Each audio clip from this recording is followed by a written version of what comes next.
Welcome to Bible Study, Parody, and Subversion in Matthew's Gospel.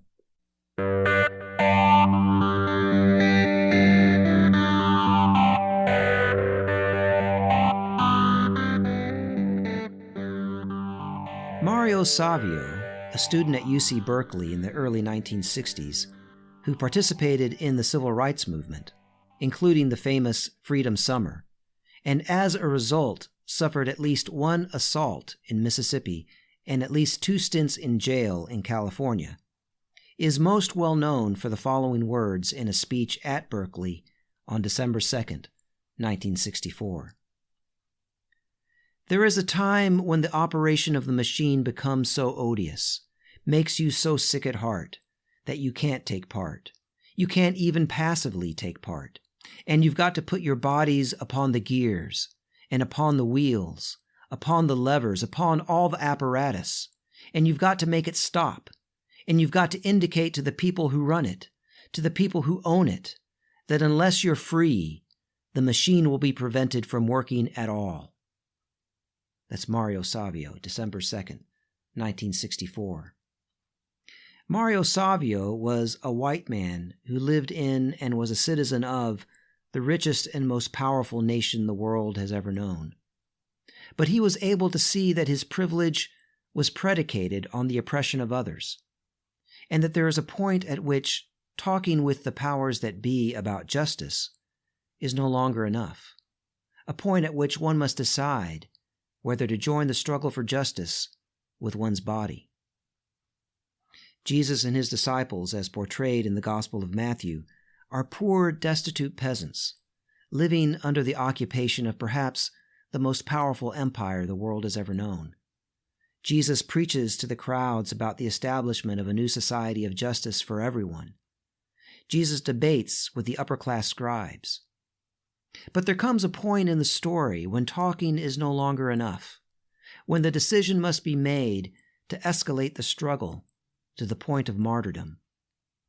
Jesus has already mentioned that this will be necessary, and he will continue to teach and debate. But at the end of chapter 16, he begins his inexorable march south to the capital city to engage the empire with his body, to throw his body upon the gears of the machine, upon the levers, upon all the apparatus, as a judgment on it.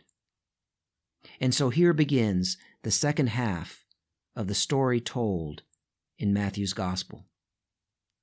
My name is Bert Newton, and this is episode 43 of Bible Study, Parody and Subversion in Matthew's Gospel.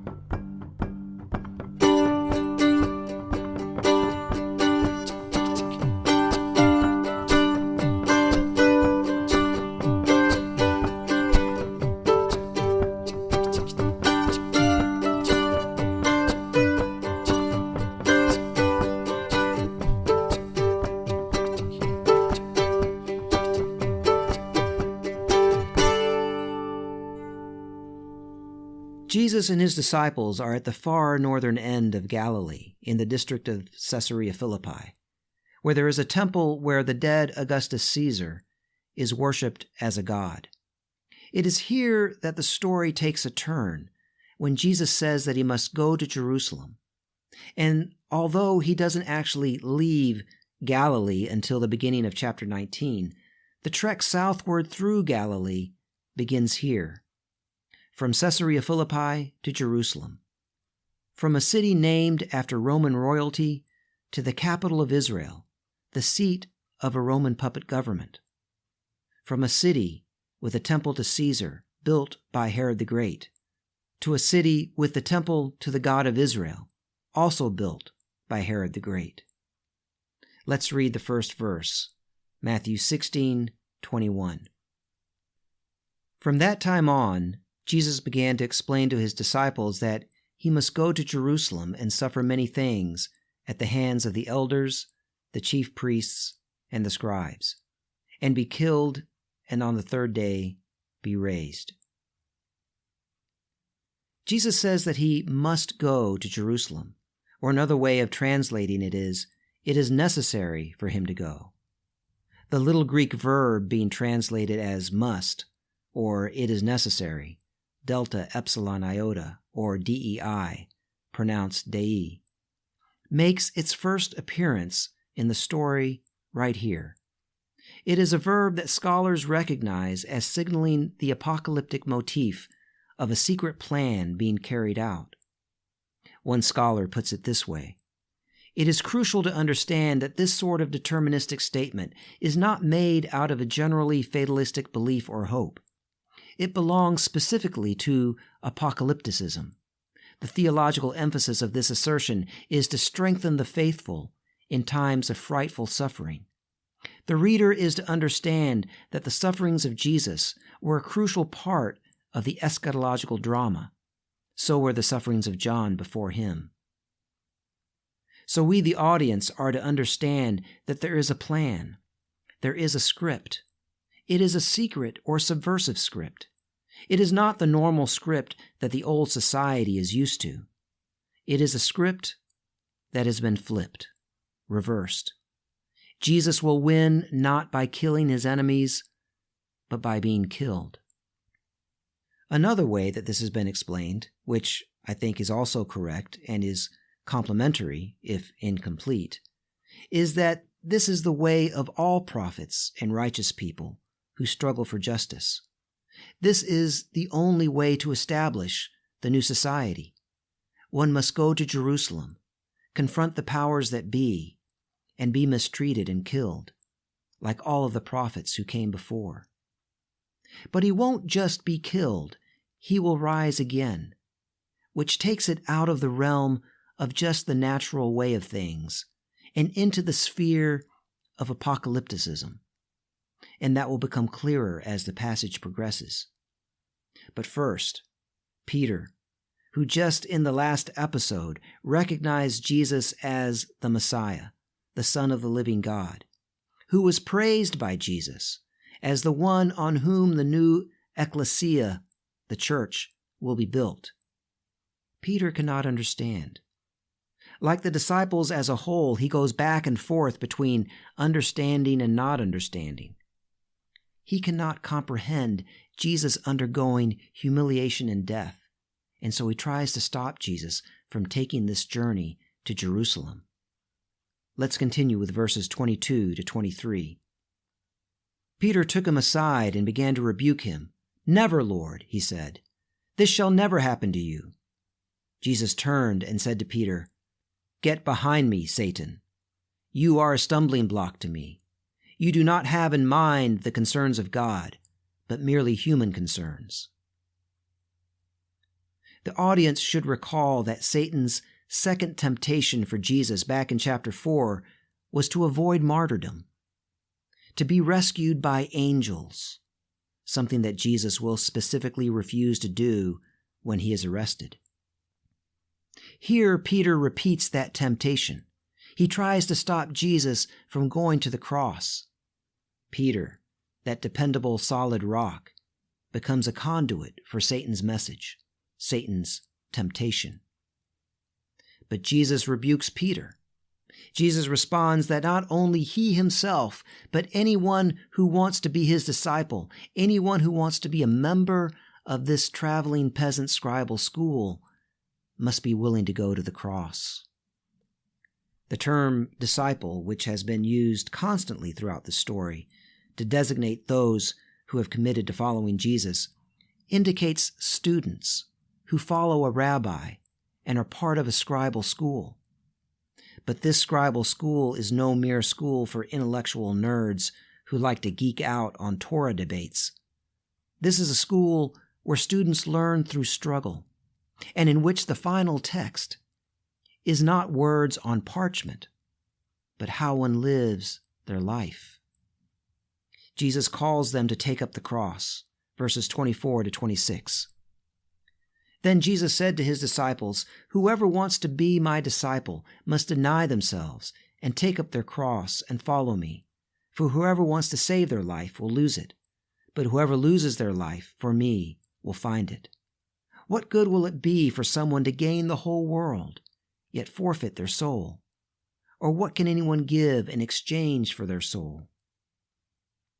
Today, because we live at a time when crucifixion is a practice of the distant past, and because many of us were taught to understand these verses as metaphor, this talk of taking up the cross to be a follower of Jesus has lost a lot of its punch.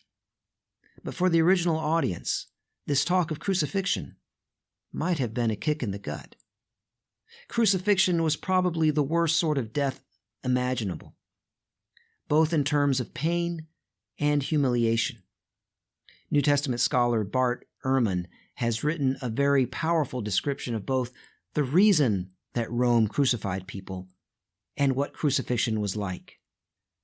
Ehrman writes, "Roman power was very real, very tangible, very palpable, and it was played out on the bodies of those who tried to oppose it. Crucifixion was the perfect mode of execution for anyone engaging in, supporting, or endorsing violent opposition to the Roman state. You think you can oppose us? Well, then this is what we will do to you to show you how powerful you really are. We will take you, strip you naked, drag you to a public place, nail your hands or wrists to a crossbeam, nail your feet to an upright, set you up as a public spectacle for people to see and mock. By doing so, we will not only torture you to death, often it took a couple of days for a person to die of asphyxiation, we will reveal to all who can see how helpless you are. Your hands and your feet will be nailed securely to wood, and you will be left to hang in a position where you cannot fend for yourself. You will not be able to move your body. You will not be able to wave off the scavenging birds. You will not be able to kick away the roaming dogs. You will not be able to lift a finger to help yourself. We can do this to you, and if you oppose our power, this is what we will do to you." Crucifixion was not merely death by torture. It was a symbolic statement that we are Roman power and you are nothing. And if you oppose us, we will prove it by rendering you absolutely, completely powerless, while we rack your body with pain and make you scream. That's the description by Bart Ehrman. And that is the sort of thing that the original audience would have had in mind when Jesus says that anyone who wants to be his disciple must take up the cross. But, although Rome meant it as a deterrent to rebellion, it may not have worked as well as they had hoped it would, because rebellions were frequent, and Rome had to constantly crucify thousands of people. Around the time that Jesus was born, Rome crucified 2,000 Jewish rebels. And after the uprising from 66 to 70, they crucified thousands more. And many more were crucified in between those times. To call people to take up the cross was a way of saying, become an enemy of the empire. It has even been suggested that this may have been a slogan used by revolutionaries who knew that they would likely end up on a cross for their revolutionary activities. The Romans often made their crucifixion victims carry the crossbeam to the site of the actual crucifixion. So for rebels to call each other to take up the cross was like saying, be prepared to carry that crossbeam. Today we might say, put a target on your back. But of course, taking up the cross was much worse than merely being shot. So Jesus is calling his disciples to make themselves enemies of the empire, to follow him in confronting the powers of oppression wherever they are, in Caesarea, Jerusalem, or Rome. He calls them to be willing to undergo this painful, slow, humiliating torture to the death. But the final outcome will not be death, but victory. Verse 27. For the Son of Man is about to come in his Father's glory with the angels, and then he will reward each person according to what they have done. The coming of the Son of Man, or the coming of the human one, is an image taken from Daniel 7, which describes a heavenly court scene in which God judges the empires. In Daniel's vision, 4 beasts that represent 4 empires that ruled over and oppressed Israel rise out of a stormy sea to rule the earth in succession. But then God, the Ancient of Days, arrives and holds court. And in that court session, God takes authority from the beasts and gives it to one like a son of man. Or, in other words, God takes authority from the empires and gives it to a figure who was portrayed as looking like a human being, one like a son of man. Daniel 7:13-14 reads, "In my vision at night I looked, and there before me was one like a son of man, coming with the clouds of heaven. He approached the Ancient of Days and was led into his presence. He was given authority, glory, and sovereign power." Jesus in Matthew says that the Son of Man, or the human one, is about to come. This coming of the human one is about to happen. That word "about" is not translated in many of the English translations. I'm not sure why, but it is there. And some translations, such as the Common English Bible, do translate it. It signals that what Jesus is talking about is about to happen. It's going to happen very soon.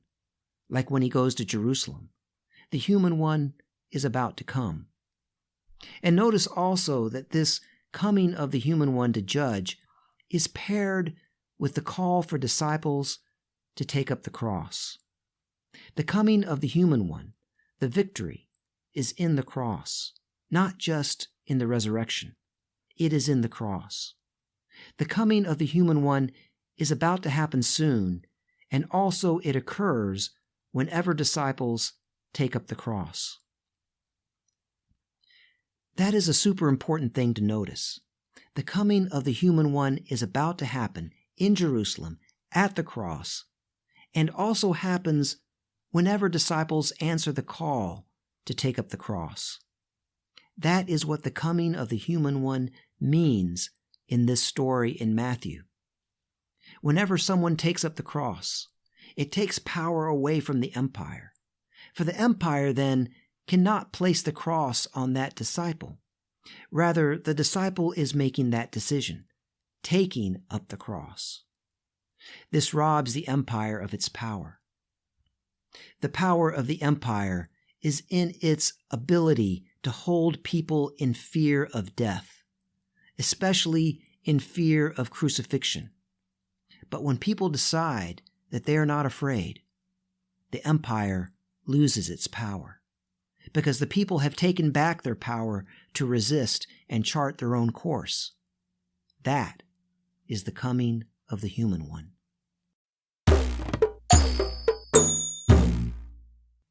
While rewarding each person according to what they have done might sound highly individualistic to us, it was a common refrain in the literature of ancient Israel to describe God's judgment on those who oppress the poor.